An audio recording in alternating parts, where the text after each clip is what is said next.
Welcome back, friends, to The Pulse. I am David Harris Jr. Well, the kids are all right, and I mean literally all right. A new poll from Yale University finds the youngest voters are now overwhelmingly Republican. In a study of Americans under 30, those aged 22 to 29 favored Democrats by only 6.4 percentage points. That's a demographic that usually leans blue by double digits. But amongst the youngest voters, aged 18 to 21, the Republican Party is favored by 11.7 points. The study also found massive agreement amongst Gen Z with the Republican Party on key cultural issues like not turning children transgender. So is America destined to return to conservatism? I hope so. Joining me now to discuss is social media influencer and my friend, Bo Loudon. Bo, welcome to The Pulse, little brother. Glad to have you on tonight. Listen, you've been fighting and championing President Trump, Republican values, conservative values, Christian values for years. I think when I first met you, you came up to about there. Can't even see it on me. But you've been right alongside your mom, and you've been championing and doing so much. Is it good? How do you feel to see the tide turning? It seemed like it was definitely leaning left and liberal, but it's changing, brother. What's causing that? You know, I think when you're young and dumb, it's very easy to want everything for free and to think that the world's at your fingertips, but it's not. And you start to grow up and you have to pay for things, and then you become a Republican. You know, and I think Gen Z has had to age faster than any other generation. You know, we've had them kicking us around, you know, putting transgenderism and DEI into our schools and our airports, you know, destroying our lives. We had to suffer through a Biden presidency where everything was skyrocketing in price. You know, our economy was destroyed. And, you know, now we have President Trump back, and he's saving our country. He's deporting, you know, MS-13 gang members. And the Democrats are hating on him for that, too. You know, and so for the same reason, I don't think it's a coincidence that Bible sales are also skyrocketing, you know, up 30%. Things like that. You know, Gen Z we're looking for truth. We're looking for meaning. We're looking for purpose. And we're looking for, you know, the salvation of our country. And we find that in a Trump presidency, and most importantly, the Bible.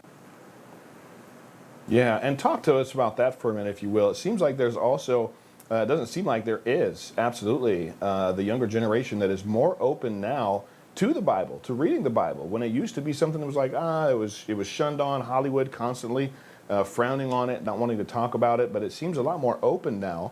Tell us what's causing that, and even in your own life, what is Jesus doing in your life? You know, I think he's bringing retribution on our country. You know, the Bible says in Psalm 37:13 that the Lord laughs at the wicked, for he knows their day is coming. And I think Gen Z knows that too. We see all this wickedness in our schools. We see this transgenderism that we don't agree with. Yale putting out a study saying that Gen Z is majoritively conservative. You know, we see all this every day in our lives. And at a certain point, you're going to push and push enough on these young kids that they're gonna change. And we had to suffer through BLM. Yeah. We had to suffer through all these LGBTQ riots and Antifa. I mean, it never stops, and they're the party of violence. You know, now they're funding criminals, giving them hundreds of thousands of dollars. I mean, it's too much, and Gen Z is not taking it. Yeah, it's good to see that they're waking up and that they're not taking it anymore. Bo, I want to get your opinion on another poll revealing the key constituency of the Democrat Party. Here's what NBC found in a poll of white American voters. Watch. See this. White women with at least a college degree, the only group of white voters that really kind of is on the left politically, aligned with progressive causes, democratic politics.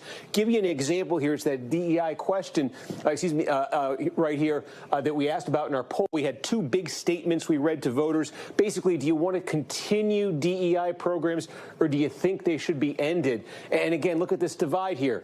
White men, no degree, end it. White men with a degree, end it, they say. White women, no degree, end it, they say, by double digits. And then white women with a college degree, completely different by a nearly 40-point margin. What do you think's happening in our colleges that so many of these women are okay with all this DEI nonsense? You know, again, it's just them constantly pushing it on us. There was the great Daily Wire documentary we saw, you know, and it exposed them just who they are. and how they constantly, push DEI in all of our systems. I mean, since when have we ever agreed as young people? In the 80s, it was all about equality and putting people together and judging people not off their skin color, but by the content of their character and also the quality of their work. And now when you want to start hiring people based on skin color, it's completely wrong. And I think, you might have some white liberal college women that agree with it, but the majority of America does not. Yeah, I don't think they do either. And it seems like even out of all those demographics, there's a lot of people waking up. Talk to us for a minute. I know I've had the opportunity. You invited me to Bedminster to hang out with Barron Trump, and we got to see the president there. Well, he was running for president. He hadn't been elected yet. But I know you're close with the Trump family. Does it seem like for Barron, and obviously his dad has been very vocal about his faith, does it seem like there's a spiritual awakening happening around the White House as a whole? This week is Holy Week. The president's putting on events pretty much every night, amazing events over the weekend. Talk to us about what you're seeing. Yes, sir, 100%. I was just on the phone with Pastor Ben Graham yesterday and the day before, and he's been all around the White House talking to the president and setting up some big things. With that, you'll have to stay tuned for that. He just had me partner with him for a Mar-a-Lago event, and that's going to be pretty awesome as well. So I think there's definitely a big revival, and he wants to bring back what Billy Graham did. He wants to fill stadiums and talk about God. And another great figure we had at that dinner that you were talking about was Cliff and Stuart Conneckley, who have been sweeping social media, talking about God and just getting young men on fire about it again. And so I don't think we're far from bringing back what legendary people like Billy Graham used to do, and President Trump is completely behind it.